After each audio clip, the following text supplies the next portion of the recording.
The first epistle of Paul to the Corinthians, chapter 7. Now concerning the things of which you wrote to me, it is good for a man not to touch a woman. Nevertheless, because of sexual immorality, let each man have his own wife, and let each woman have her own husband. Let the husband render to his wife the affection due her, and likewise also the wife to her husband. The wife does not have authority over her own body, but the husband does, and likewise the husband does not have authority over his own body, but the wife does.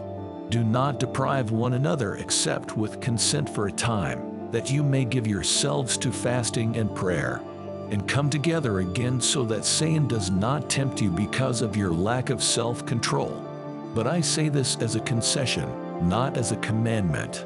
For I wish that all men were even as I myself. But each one has his own gift from God, one in this manner and another in that. But I say to the unmarried and to the widows, it is good for them if they remain even as I am. But if they cannot exercise self-control, let them marry, for it is better to marry than to burn with passion. Now to the married I command, yet not I but the Lord, a wife is not to depart from her husband. But even if she does depart, let her remain unmarried or be reconciled to her husband. And a husband is not to divorce his wife.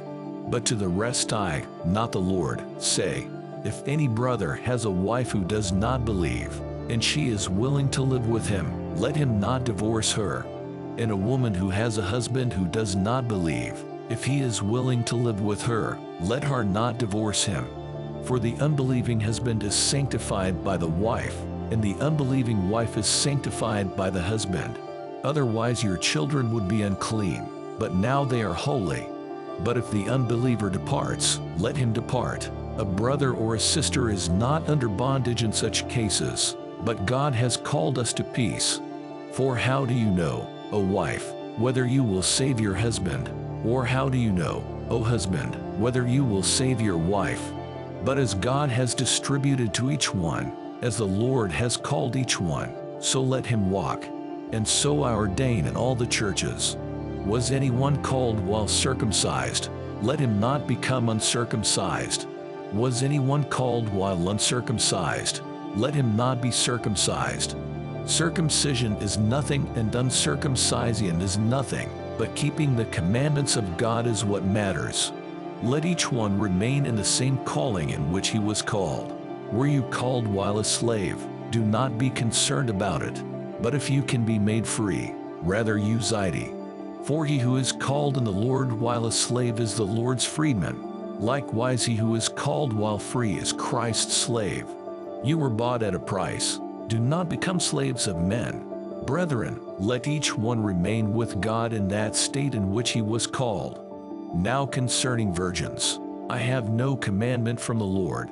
Yet I give judgment as one whom the Lord in his mercy has made trustworthy.